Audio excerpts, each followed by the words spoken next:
নেপাল থেকে বাংলাদেশে বিদ্যুৎ আমদানি শুরু হয়েছে। বাংলাদেশে ৩৮ মেগাওয়াট বিদ্যুৎ রপ্তানি শুরু করেছে নেপাল।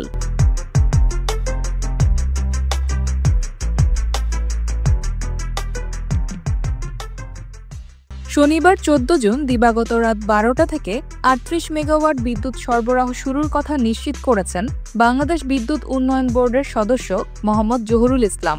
পাওয়ার গ্রিড বাংলাদেশের দৈনিক প্রতিবেদনে বলা হয়েছে, শনিবার রাত ১২টা থেকে এই বিদ্যুৎ আমদানি শুরু হয়েছে। রবিবার দুপুর ১২টা পর্যন্ত প্রতি ঘন্টায় ৩৮ মেগাওয়াট করে বিদ্যুৎ আসছে। জানা গেছে, ২০২৪ সালের ৩ অক্টোবর নেপাল, ভারত ও বাংলাদেশের মধ্যে হওয়া ত্রিপক্ষীয় চুক্তি অনুযায়ী এই বিদ্যুৎ সরবরাহ করা হচ্ছে। ভারতীয় ট্রান্সমিশন লাইন ব্যবহার করে নেপাল বাংলাদেশে এই বিদ্যুৎ রপ্তানি করছে।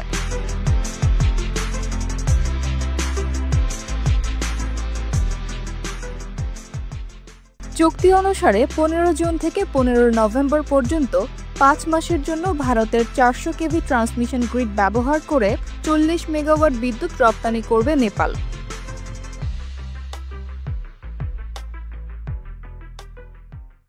ভারতের মুজাফফরপুর, বাহরামপুর হয়ে বাংলাদেশের ভেড়ামারা গ্রিড দিয়ে এই বিদ্যুৎ সরবরাহ করা হচ্ছে। নেপাল বিদ্যুৎ কর্তৃপক্ষের সূত্রের বরাত দিয়ে কাঠমান্ডু থেকে ভারতীয় সংবাদ মাধ্যম পিটিআই এর প্রতিবেদনে বলা হয়, ১৫ জুন রাত ১২টায় বাংলাদেশে বিদ্যুৎ সরবরাহ করা হবে।